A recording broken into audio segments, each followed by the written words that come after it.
Hello, my name is Darren Thomas and I am the Director of Educational Research Techniques. In this video, we're going to be focusing on how to find fraud in unlabeled data using Python. So let's go ahead and see what we can learn. Now, this is a little bit trickier because the data is unlabeled. We don't have the actual ground truth. Now, when you are doing this, as you saw in a prior video, we first had to determine how many clusters we should divide our data into using k-means. That step has already been completed, and what we're going to do now is we're going to try to figure out what is fraud, and that is determined by finding data points that are considered outliers from these various clusters that we made in the prior video. That is the secret for this. So let's start by pulling in our various packages, or excuse me, libraries in our data. So let's do that first. All right, so starting with the first line, we got k-means. We're going to use that in a few moments. This second line right here is going to import a function called cdist, C-D-I-S-T. That's going to be used to calculate how far an individual data point is from the centroids that we make when we actually make our clusters. Of course, we have to separate our data into training and testing when we get to that, because we're going to use that information to help us to actually identify the fraud. NumPy and Panda, of course, right here for data preparation. Matplotlib for creating our visuals. These three functions right here, confusion underscore matrix, classification underscore report, and ROC underscore AUC underscore score, that is going to be used for model assessment and determining how strong or weak our model is when we compare the predictions to the actual test values. And this last line of functions that we're going to be pulling is the min-max scaler. That's for scaling our data. This information down here is just for pulling our actual data from my computer. That's what that's for. So let's go ahead and run this. All right. Now we're going to prepare our data. There's a little bit we need to do. But let me just give you a quick peek of our data real quick. So here's what it looks like. Now there's a lot more than this. So what we're going to do is we're going to drop this first column right here, this unnamed, because it really has no purpose. And we're going to pull the rest of these. So 0, 1, 2, 3, 4. All right. And we're going to leave column 3 as our actual values that we're going to be comparing things to. That's what we're going to do here. So let me go ahead and show you what we're doing. And so you can see right here, this is where we're going to skip column 0, take columns 1 and 2. We're going to skip 3 and go 4 to 19. And then we're going to, of course, compare our we're going to pull our X values right here. We're going to scale our data, and then we're going to set up our train test information. All right. Now, let's go ahead and move on. Now, right here, we're going to check do our model development. Now, one thing I need to mention is that, we do actually have the actual fraud instances, but what we're doing here is we're going to be using k-means in our unlabeled data, and we're going to compare it to that. Normally, in this situation, you're not going to know for sure if something is fraud or not. But because we actually have that value, we're just going to try to pretend we don't have it. And then we're going to run this, and then we can see how well we did.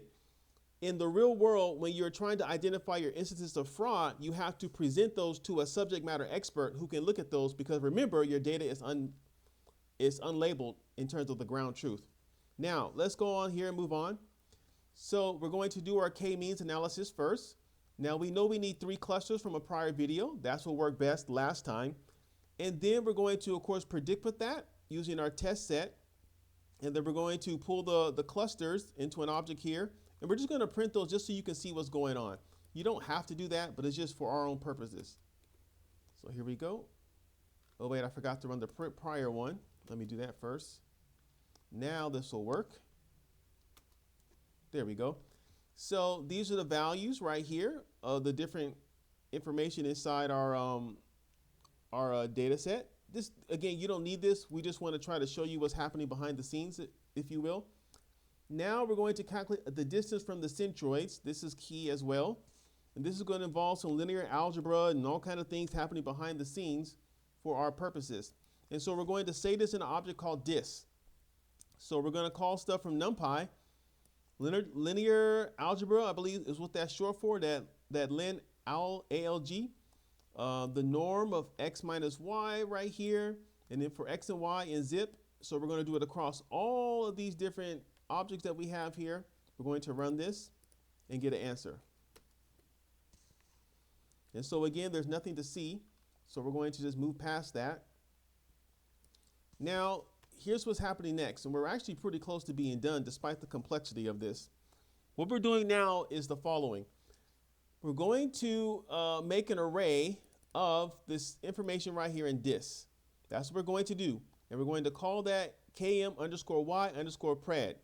And what we're going to do here is, like, for all the values that are in the 95th percentile or higher, we're going to label those as 1. In other words, we are going to consider those as instances of fraud when they are in the 95th percentile in terms of distance from the centroid. That means they're way out there in space. That's what we're doing here. Now, we only want the top 5% because we don't care about a distribution. So we don't want the bottom 2.5% and the top 2.5% for those of you who are more comfortable with statistics. Because if it's in the bottom 2.5%, it's very, very, very, very, very, very close to the centroid. Very, very close. And that's not unusual. We only want the extreme values. So way far away from the centroid. That's why we're only doing that top 5%, if you will.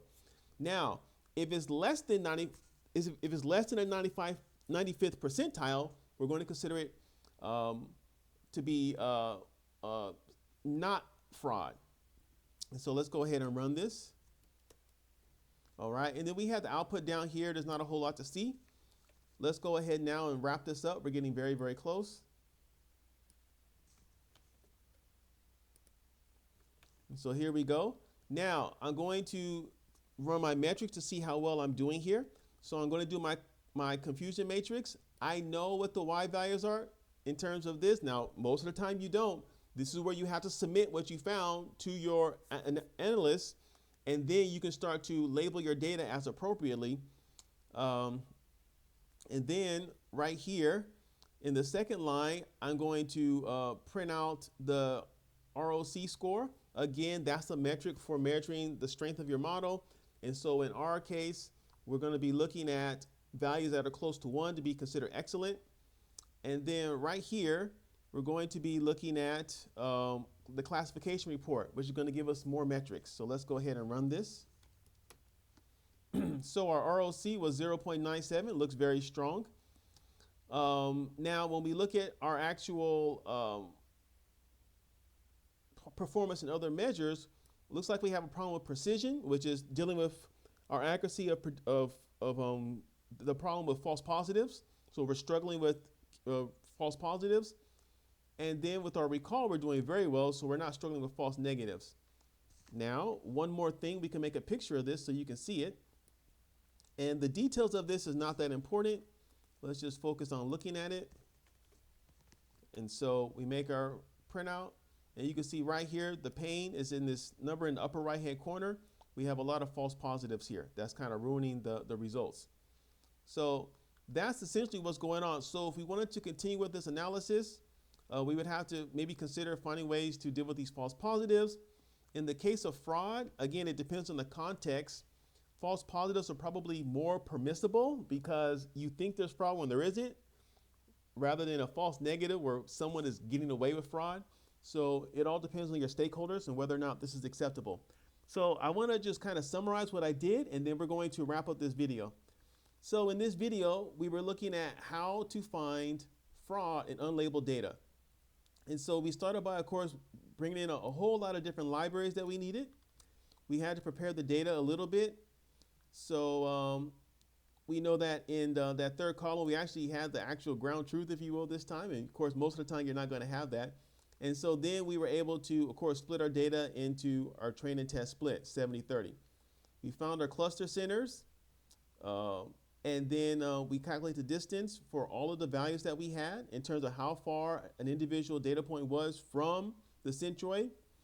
And probably most of the time, this is where your journey will stop, is probably right here, where you calculate the distance. So when something is in the 95 percentile or higher, so the top 5% in terms of being away from the centroid, this is where you're done. You label your data, and you're able to work with the subject matter expert to determine if these values that you flag as fraud are actually cases of fraud. But in our situation, because we actually had the actual values, we could then compare and see how well we did. And so we have the results right here. We're struggling with our false positives, obviously, and the confusion matrix confirms that. So I want to thank you again for watching and listening. My name is Darren Thomas. I am the Director of Educational Research Techniques. You take care.